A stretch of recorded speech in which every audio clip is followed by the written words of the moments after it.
Chapter 15. Now it begins. Sorrow befalls Chanticleer's land. In the morning, every animal stepped out of the coop, or else rushed toward the coop, and rejoiced. The rain had stopped falling. For the first time in 3 seasons the air was clear, and a feather could expect to stay dry the whole day through. Oh, the clouds still covered the earth, and the sun still remained a mystery, but it was a high covering now, pale, not glowering, luminous, not gloomy, more a white sheet than the melancholy blanket which it had been for so long. So the animals took a holiday.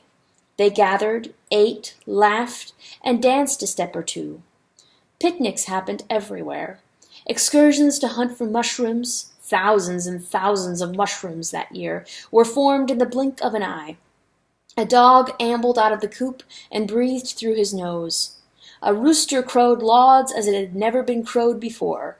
Chanticleer was made joyful by the dry weather, to be sure, but more than that, his talk the previous night with the beautiful Pertelote had done away with loneliness, and that was a joy unspeakable.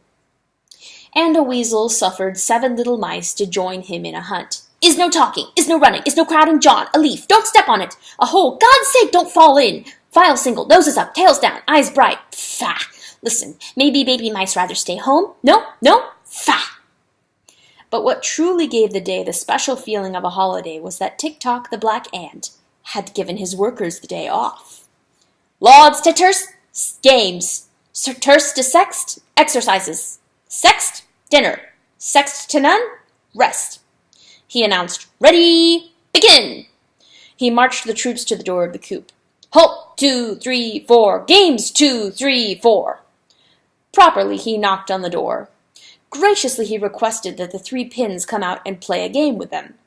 And the pins came in a flash, bouncing and rolling over 20 serious ants before Tick-Tock could bark them into order.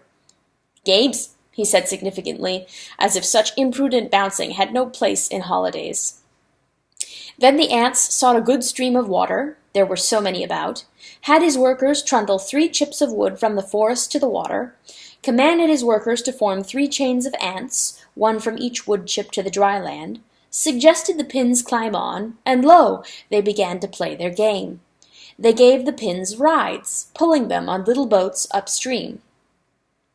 As the ants always worked to a shouted rhythm, so they also played to rhythm. Tick-Tock selected the right song for the game, and with enormous bass voices, the boatmen chanted the chorus.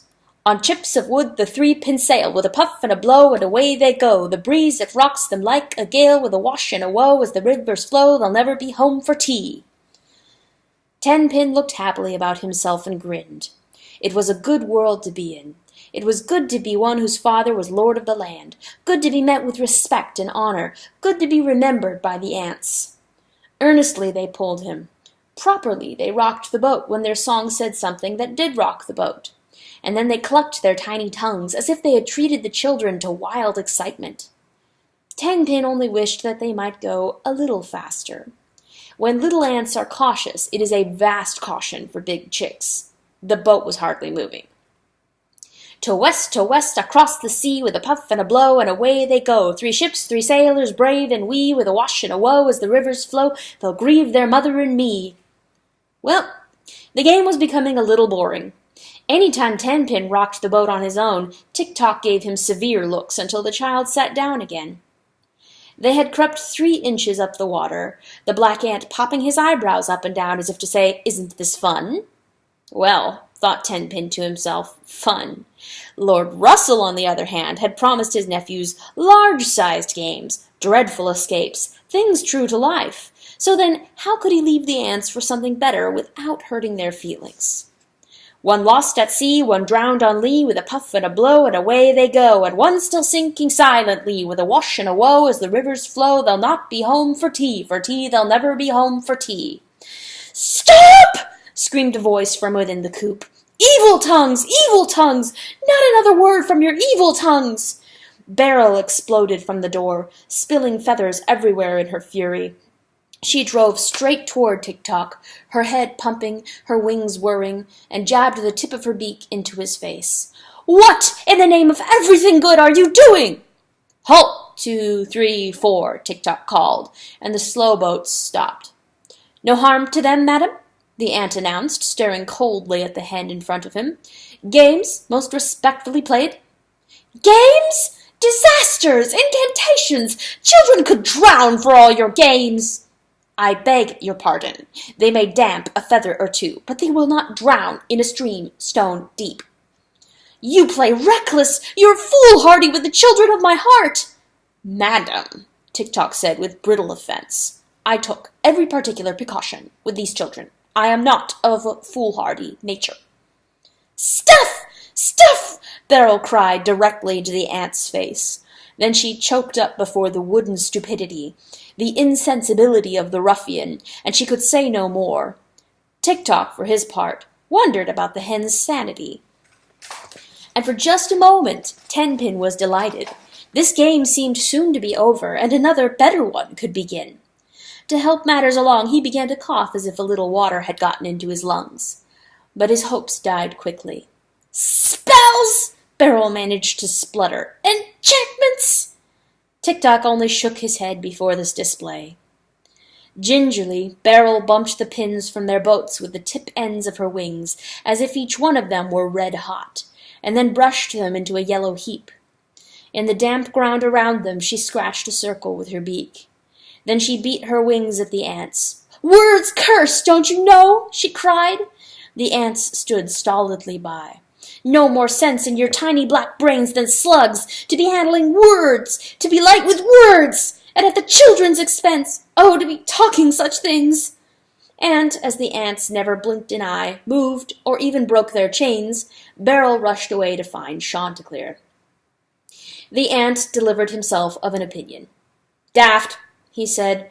Words are nothing. Work is all. And that, men, he said, turning suddenly to the rest of them, is quite enough of holiday madness. Take a lesson. When duty is laid aside for play, trouble arises. Let's get back to work. And they did. In an instant, and with great relief, the ants marched away. And then somebody was, after all, busy on the holiday. Beryl dearly loved the pins. She had been proud at their birth. She had been proud at the size of them and the speed with which they learned, and she had burst with pride to be chosen their nurse. No one knew how often she stole to their nests of a night, merely to hear their breathing and assure herself they were at peace. No one knew how deeply her heart yearned for them each time they went out of her sight, and for that reason she had never permitted them to leave the yard around the coop. Did they want something in the forest? Well, then, she troubled herself to go and get it, whatever it happened to be. Great was her heart for the children, and great her care for them. Beryl also had an abiding respect for words. As far as she was concerned, the word for a thing somehow was the thing. Therefore she never spoke frivolously what she did not mean to say, and she surely never put into words anything she did not wish to happen. For the words themselves could trigger it, and then it would happen. To say something was to send the thing itself out into the world and out of her control. It was to curse. She never analyzed this faith of hers. She merely believed it, and, with a dreadful care, acted accordingly. Under her breath she prayed blessings upon the heads of the pins continually. Continually? Why, she had never ceased to pray for them since their birth. With words she was constructing a defense around them, against danger, against disease, against ill will, against misfortune. All alone in the secret of her soul she was building their peace and their good growth, and that with words. But now, despite all her careful spinning, this blind, wretched ant decides he shall play a game with the children of her heart. Well and good. She permitted the game, but not the song. She didn't know they were going to sing a song over the pins, a chant which lightly predicted death by drowning for the pins. What did the fools think they were doing? A game? Oh, Lord God, mischance, disaster! They had set the children in harm's way. So Beryl hurried to find Chanticleer, and she found him in the coop, but he too was slow to understand the hen's distress. "A crow, please, sir," she pleaded with him. "A prayer for the safety of your sons." "Why?" Chanticleer was startled that such a day as this one should need such a crow as that. "Are they sick? Hurt? Has anyone threatened them?" He stood up, ready to go. "No, as yet not sick or hurt. Threats, sir, perhaps." "Who?" "No one, sir, but—" "No one? Threats fall from the sky these days?" "Well, but there could come the threat. The ants, you see, have made your son unsafe." "How?" Chanticleer's fired questions did not help the hen any, and she was at mortal pains to state her fears clearly. While she tried, and while she wrung her wings before him, the rooster sat down again and assumed an air both lordly and knowing in front of her. All this, of course, took time, and the nervous hen, starting and stopping in her explanation, glancing from the door to the rooster, stumbled often as she spoke. And so it was, for the first time in their young lives, the three pins were left utterly alone, their nurse and then their tiny playmates having left them. Tenpin immediately saw the treasure of the opportunity. By a judicious use of his own words, he persuaded his brothers to join him in an adventure, and gingerly as Beryl had herself set them there, they stepped over the line of the circle. Then they skittered like water-bugs over the yard, out of the yard, and into the forest. Tenpin laughed as if his heart would break. He was free. "Well, and then, yes, indeed, it is a trick which I have been saving until a special time. And this, nephews, I propose, this is a special time. Mark it, the air is dry. What do you say to that? And besides all that, the air is not wet. Holiday, you see, special day, and judging by the halcyon qualities, not to say expansive qualities, of your father's canonical crows this morning, I believe that he believes that this is a special time.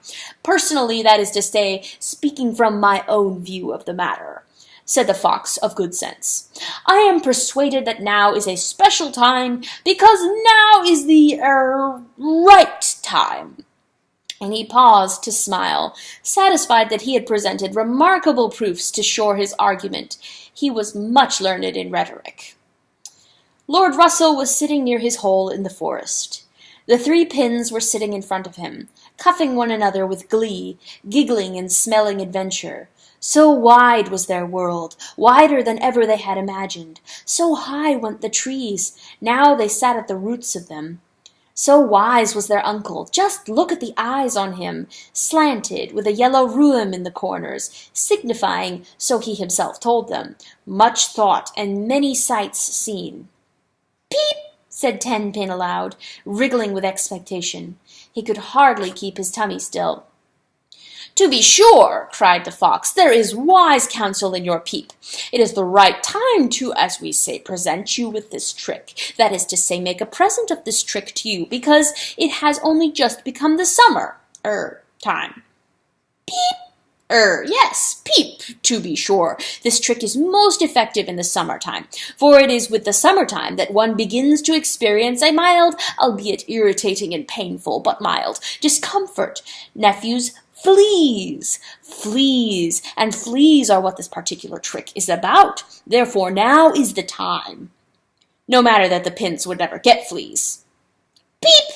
Tenpin cried, beside himself at the revelation that this trick was about fleas. "Peep, peep!" Pins 5 and 1 clapped their stubby wings. "Now then," began the fox of good sense, cutting through the clamor, "how does one deliver himself of the flea? One cannot beat it away from oneself, for in that case one would be beating oneself." The pins shouted their laughter at that picture, but the fox took no notice. "One could perhaps pluck one's hair, feathers, until one has rendered himself naked from the nape to the chaps, and then one might actually see the flea in order to chase him all up and down one's spine." How the pins roared! Oh, how they loved their uncle! "But in the first place," he continued, his eyes far away, "the flea is a sinister, quick critter, well capable of running faster than one may turn his neck to pounce. Welts then may be raised, scabs produced, and tremendous spasms of the muscles endured. Devilish, devilish the flea, and in the second place, it is a painful operation and time-consuming, that is to pluck one's hair. And then there is a third place, where. So then, these failing, how does one deliver himself of the flea? More to the point, how does one remove from his hide many fleas? Ah, by a trick. One must know the trick of the stick. But you said Tenpin, suddenly having second thoughts, that there's no beating. A careful and most critical objection, Pin the 10th. Yet please understand, this is not a stick for beating. No, sir, it is a stick of trickery. Your uncle, mind you, is a fox. Shrewdish he is, brutish he is, not. Lord Russell paused to smile. He was taking note of his joke before launching into his explanation of the trick of the stick. And then, with much windy groaning, that is what he did. He launched. The trick was not at all a bad one, but clever. Russell's reputation had some substance to it. One found for himself a stick which was at least the length of one's own body. Lord Russell demonstrated taking the length of one's own body, and the pins collapsed with laughter. With that stick one went to the river. There one held the stick firmly in one's mouth, and then began to sink into the water. This sinking must be done slowly and with patience, for as the tail and then the hinder portions went under, the fleas rushed north up onto one's back. As that back descended in its turn, the fleas ran higher, ahead of the water, lest they drown. Sinister critters they were, quite committed to their own lives. They huddled in the neck and behind the ears and on the crown of one's head. Now, when one had slid one's neck into the water as well, one must take a deep breath, hold it, and slowly lower one's whole head under water. The fleas, panicked and confused by the flood, would rush to the snout, and after that leap onto the stick. Behold! One's body is totally under water, and the fleas are totally on a stick. Spit out the stick, and let it float away. Wait, come up for air, rejoice. It is done. 10-Pin flashed a look at 5-Pin, who flashed a look at 1-Pin. Then 10-Pin fell down on the ground with a great shout and began to scratch his little body wherever the down grew yellow. Pins 5 and 1 followed suit. Uncle, it's getting worse, cried 10-Pin. It was bad last night, but it's terrible today. The fox stood back, put his paws together, and looked on them with pity. Dear, he said, reaching into their storm, attempting to help Scratch and then snatching his paw back again. Quickly he took another tack. Would you, Pin the 10th, he shouted, diagnose it as, irritation? Terrible irritation, Uncle. As in, say, a leaping irritation. Terrible leaping irritation of the skin. Or from another point of medical view, would you perhaps consider it a galloping irritation? Oh, Uncle, it gallops and leaps and claws all over us. Fleas? Fleas? Yes, fleas. Oh, such fleas. And you said terrible? The fox's eyes ran with sympathy, and I believe I heard you to mention terrible, and it is, after all, the first day of summer. With luminous honesty, 10-Pin said, This is the most terrible case of fleas that I have ever known. Then to the north, cried the fox, suddenly running furious circles around the pins. 10th Pin to the north, and pick you out a likely stick. 10-Pin scooted away without another question. Westward, 5th Pin! Lord Russell bellowed as he ran his tight, intense circles around the 2 remaining pins. Seek your stick in the regions of the west. 5-Pin was gone. And let the first of all pins do his searching in the east. 1 pin zipped away to do so. We'll meet at the river. Take the road to the river. And for a moment the fox flew after his own tail before he fully realized he was alone. But as soon as that piece of information dawned on him, he fell into a sudden heap, thoroughly worn out from his excitement. By chance his chin landed on his tail. Welcome chance. Lord Russell fell asleep. Beryl's fears were altogether lost on Chanticleer, and his nasal efforts to calm her only made her fear bitter in her soul.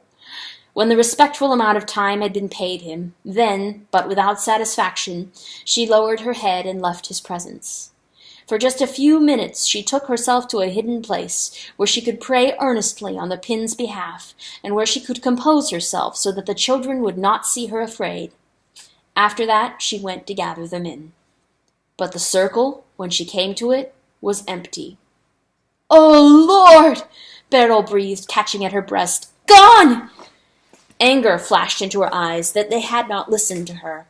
She bustled everywhere in the yard, scratched grass where sometimes they hid, fidgeted into hollows, poked into all the corners of the coop, always crying out their names. They had left the circle, and now she found them nowhere where they ought to be.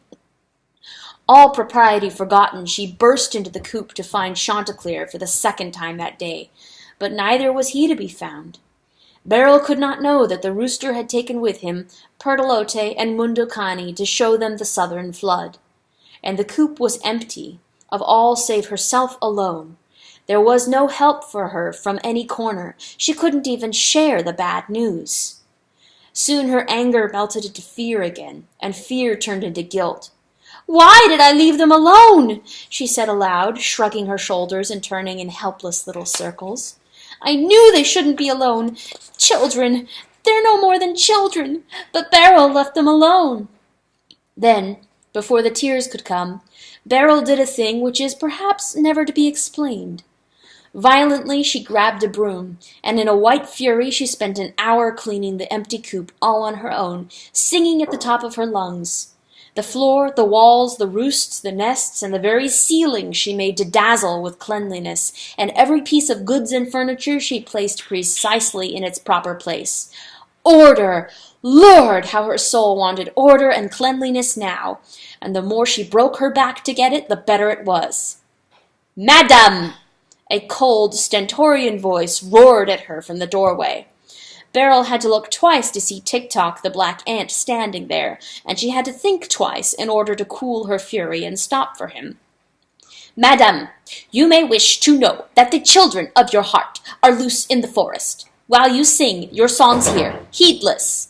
Tick-Tock's voice was brittle, frozen, heavy with ice. "Your charges, nurse, are bucking about the forest, looking for sticks. They told my workers that they had plans to go to the river." "The river!" shrieked the hen, and obediently my workers reported to me. Having delivered his message, the ant was about to turn on his heel, but a hen overran him with such passion that he fell out of the doorway and bent his nose out of shape. "A blind nurse is not a nurse!" Beryl wept as she hurried out of the yard southward to the river. "A fool is nothing but a fool! Alas, my heart, that I should ever wink and cease to care for them! I'll never more be nurse to the 3 little children. Oh, my Lord, I'm not worthy! I'm not worthy!" It was some little time after this that Lord Russell the fox bethought himself to rise and go and see about the chicks. It had been an enormously fine day for him. He had taken a particular pleasure in revealing to the pins the trick about the fleas, and on account of that he had taken a particular pleasure in the nap which had followed. It was a nap of the reputable, of one successful in his position, whose success has been noted and applauded by others. More than that, it had been a dry nap, so that the fox had been reluctant to get up even after he had awakened. Therefore Lord Russell stretched the pleasure of it, and lay still before making his decision to go. Then he arose and aimed himself south, toward the river, where he intended to see how well the pins had learned their lesson. Since foxes traveled faster than chicks, he made no great hurry of his going. Rather, he made mental note of how the dry twigs crackled underneath his step. Casually, he glanced about to find a good stick of his own, and several times over he took his own measure just to be sure of the stick he found. The forest knew a fine, dry breeze. In its high places, the soil itself was dry. A good day. And on the way to the river, Lord Russell once in a while scrubbed his paws with the oil of the rue plant. This was another trick of his, and one which he planned to deliver to the pins tomorrow. It threw anyone who might be pursuing him off his scent. Suddenly, from the top of a hill, the fox saw Chanticleer and his company, and they were returning to the coop. They moved slowly, obviously talking with one another as they went. Lord Russell judged that their talk was grave and important, for so their slow steps seemed to indicate, but he couldn't hear it from his distance. He was just about to raise his stick and to halloo them, cheered to have come upon them so unexpectedly, but something caught his attention instead. A small pile of white and yellow in the path ahead of Chanticleer. With foreboding, the fox squinted to see clearly what it was. He wanted and he did not want to know. He blinked several times, his poor heart racing. Then his eyes focused and he was struck dumb.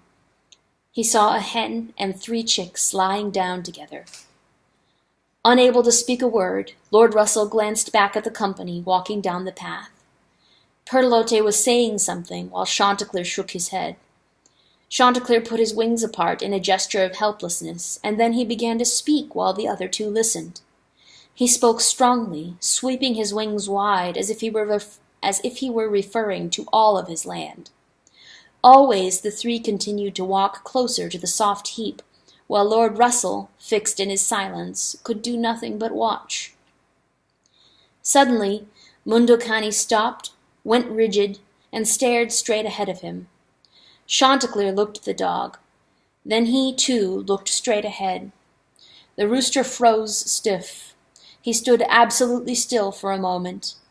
Then he spoke a word to the other 2 without looking at them, and walked forward by himself. Lord Russell felt boulders in his throat. He couldn't cry warnings. He couldn't whisper. He could only watch. The rooster came to the place where the hen and the chicks were lying. He reached to touch them once, and then he stood wooden for a very long time. A strange sound filled the air. Lord Russell heard it. It was a keening wail, as if the wind were passing away through the branches of naked trees, but now there was no wind. Where she stood, Pertelote had turned away from the sight in front of her. She was looking back toward the river. Her head was high. She was weeping for her children. The sound of her weeping loosened the fox from his sorrowful trance. He began to run, though he knew that Chanticleer watched him as he came. When he drew near, Lord Russell saw it was Beryl who lay beside the children. "I was going to meet them here," the fox said miserably. "Where?" Chanticleer spoke quietly. The fox could not look at him. "At the, beside, they were to have, brought—" "Where?" the rooster said again. "Sticks. The river." "The river," Chanticleer breathed. A low, menacing growl began in Mundocani's chest. His head was slung low between his powerful shoulder blades, and his eyes smoking. Lord Russell cringed. "Shut up," the rooster said, and the dog was quiet. "They are dead, Lord Russell," Chanticleer said quietly. "Sticks and rivers, floods and thunderclouds, serpents aground or flying. My children are dead, Lord Russell." "I know," the fox said, and he said no more. "And the sadness is, they were killed." Beryl lay on her back, as if she had been struck across her throat, a frightful blow. Her head was loose and turned to the side because her neck was broken. 10-pin, 5-pin, and 1-pin were lying together in a little group beside her. Their backs were together, as if they were merely leaning that way for the comfort. But their beaks were open, their eyes closed, and their chests each bore the marks of a bite. A circle had been marked in the ground around all 4. "Now we will carry them back to the coop," Chanticleer said. Mundocani came forward. "Lord Russell will bear the nurse, Beryl," said Chanticleer, and suddenly the dog did not know what to do. "Tenderly, Russell. You will walk most tenderly with this lady." Chanticleer watched him narrowly to see whether his walk was, indeed, a tender one. Lord Russell was suffering mightily. He had not yet looked at the rooster. Nevertheless, he lifted Beryl in his jaws and began to walk back to the coop alone. He walked tenderly, and he was grateful for Chanticleer's remembrance of him.